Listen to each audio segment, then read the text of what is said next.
Digər xəbərlərlə davam edək. Azərbaycan Dəmir Yolları Qapalı Səhmdar Cəmiyyəti vətəndaşlara vacib çağırış edib. Müraciətdə əhalinin diqqətinə nələr çatdırılıb? Bu barədə əməkdaşımız Rəqsanə İbrahimzadə məlumat verəcək. Hər vaxtın xeyirli olsun Rəqsanə. Xəbərdarlıqda nə deyilir? Detalları səndən öyrənək.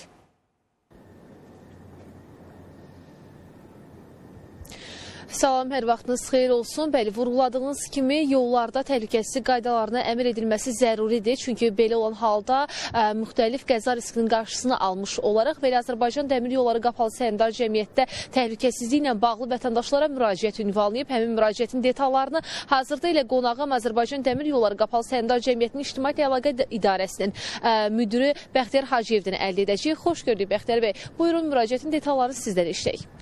Bəli, doğru qeyd etdiniz. Hərəkətin təhlükəsizliyi bugün Azərbaycan Dəmir Yolları üçün son dərəcə vacib bir məsələdir və bununla bağlı biz həm sürücülərə, həm sərnişinlərimizə, eləcə də piyadalara müraciət edirik ki, qaydalara əməl etsinlər. Əgər doğrudan da bu qaydalara əməl olunsa, heç bir hadisə ilə, bu cür xoşagəlməz hadisələrlə qarşılaşmarıq.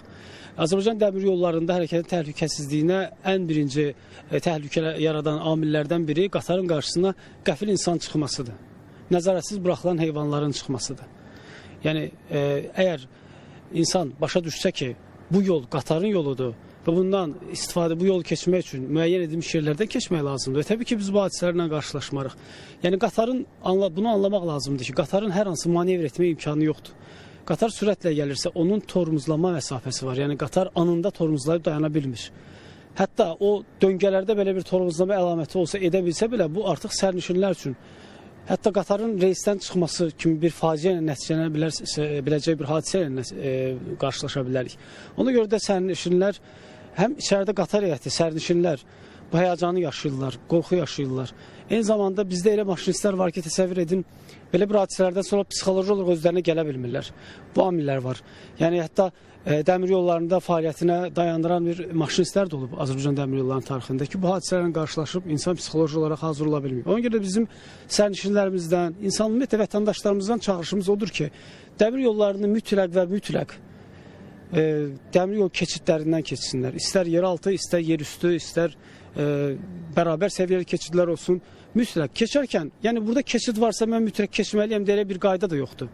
Keçərkən mütləq sağa və sola baxmaq lazımdır ki, qatar yoxdur, əminik qatarın gəlmədiyinə və yol keçmək lazımdır. Bu qayda eyni zamanda sürücülərə aiddir. Bəzən bizə sual verirlər ki, şlanqbam yoxdur, ona görə bu hadisə. Xeyr, yol nişanları var. Yol nişanlarının tələblərinə əməl etmək hər bir sürücünün borcudur, hər bir vətəndaşın borcudur və qaydalarda da var ki, əgər siz dəmir yol keçidində istər şlanqbamlı olsun, istər şlanqbamsız yaxınlaşdısa sürücü avtomobili dayandırmalıdır. Stop işarəsi var.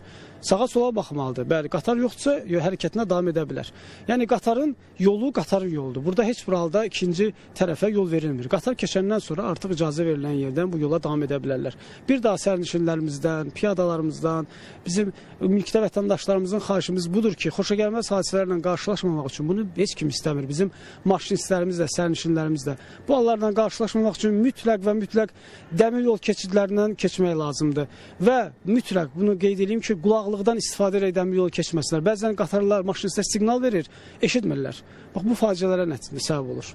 Təşəkkür edirəm informasiyaları bizlə paylaşdığınız üçün. Bəli, elə aydın oldu ki, yəni deyildi də həm də bu barədə ki, mütləq şəkildə təhlükəsizlik qaydalarına əməl edilməlidir. Çünki bu cür acı fəsadların olduğunu biz ilk dəfə deyil müşahidə edirik və eyni zamanda qatarın hər hansı bir manevr imkanı olmadığından da qəza riski bəzən qaçılmaz ola bilir və elə bu işi də əsas yük məhz elə sərnişinlərin üzərinə düşür ki, mütləq şəkildə piyadaların üzərinə eyni zamanda düşür ki, onlar diqqətli olmalıdır, yol nişanlarının tələblərinə əməl etməlidirlər. Çatdıra biləcəklərimiz bu qədər. Söz yenidən sizdədir.